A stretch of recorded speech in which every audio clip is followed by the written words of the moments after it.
Why do we treat certain people differently?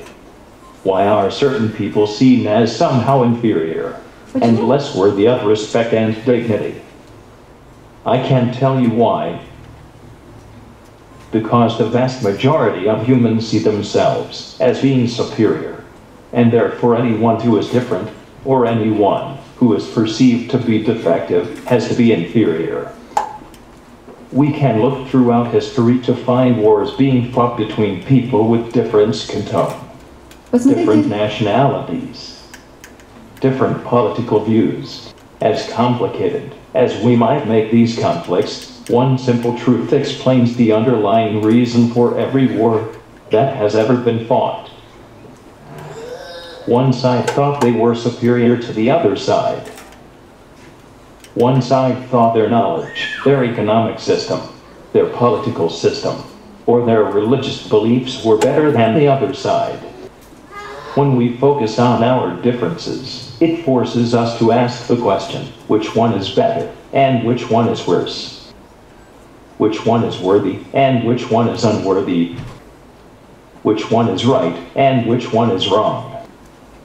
And answering those questions inevitably causes strife, turmoil, and war. That's our history as a species. That's our past. I'm here today, in a very small way, to change our future. But you might ask, why am I talking about war at a conference for children with disabilities? Because people with disabilities are seen as inferior, no matter how old they are. Ladies and gentlemen, I'm here to change that.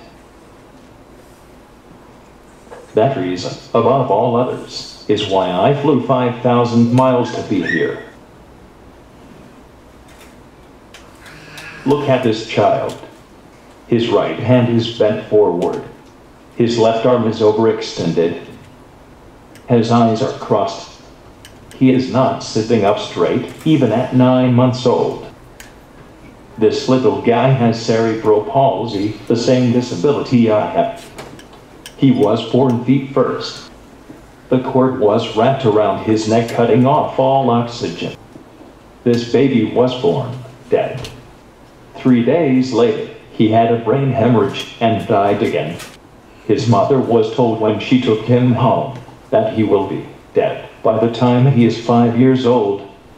He won't ever talk. He won't ever go to school. He won't ever have a life. We automatically want to feel sorry for him. We automatically want to pick him. We automatically wish he was normal. Why? We automatically see infirmity. We automatically see weakness. We automatically see deficiency, frailty, affliction. We look at this child and we see imperfection. Do you want to know something totally beautiful? That child has absolutely no idea he is disabled. In his eyes, he is just a child. That's the case with most of these children. They don't understand that, for whatever reason, they deserve our sorrow. What if I felt sorry for you because you don't have cerebral palsy like I do? What if I pitied you for not being in a wheelchair? You would think that was totally crazy. Why? Because having cerebral palsy and being in a wheelchair is considered to be a disadvantage. Sometimes I think dogs are the smartest creatures on the planet, because among their many other attributes, they have absolutely no concept of disability. To them, there is no difference between you and I. This was my dog. Her name was Bree. She died almost a year ago. We adopted her when she was 5 years old, and we had her about 15 months before she died. Not long enough. Out of all the people I have known in my life, that dog was the first to have a truly blind eye to my disability. My disability had absolutely no bearing on our relationship because she didn't know I even had a disability. I was simply her daddy, nothing more, nothing less. People think she was special because she loved me despite my disability. People think she was special because she tolerated my wheelchair, because she tolerated my speech impairment. That's not why she was special. She was special because none of that nonsense made any difference to her. She saw me for who I am on the inside. My state of mind, my emotions, and my energy level. And she was special because of all the lessons she taught me. Be calm and assertive. Live right now. Start every day as a new day. Explore. Make people smile whenever possible. And don't waste time, because we might not have much time left.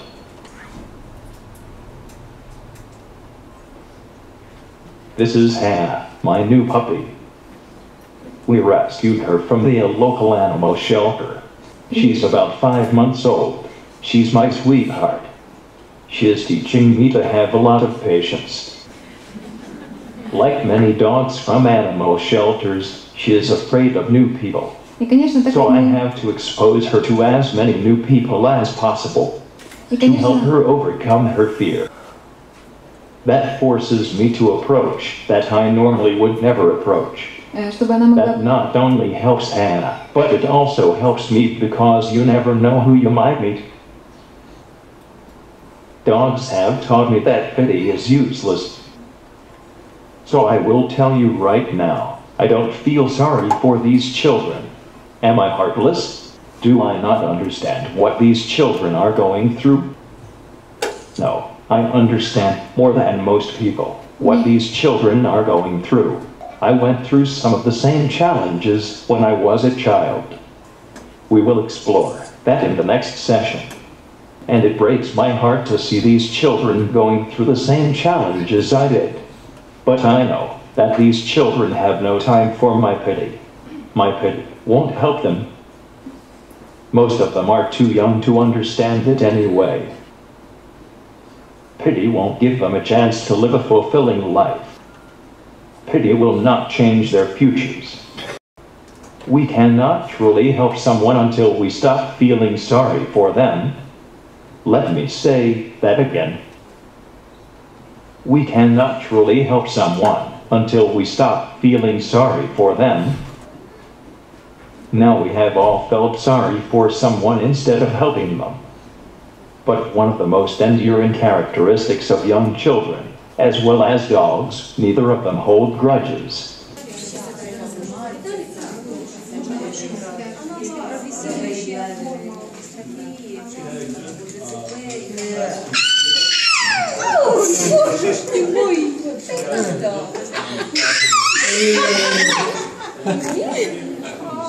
Every new day is just that, a new day. A fresh start. Another chance to get it right. Yesterday is gone and can never be changed. We can change today, tomorrow, and the rest of our futures. We can look at this child and say he is different from most of us. And indeed that is true. But he is far more like us than he is different. He has the same basic needs that we all have. Unfortunately, his needs weren't met. Now maybe it had something to do with people feeling sorry for him instead of taking action to help him. Maybe not. But I know for certain that it was because people focused on his differences rather than his similarities. It's a very simple switch in our minds. From being focused on our differences to focusing on our similarities. And that, my friends, is how we change our future, for us and for all of these children.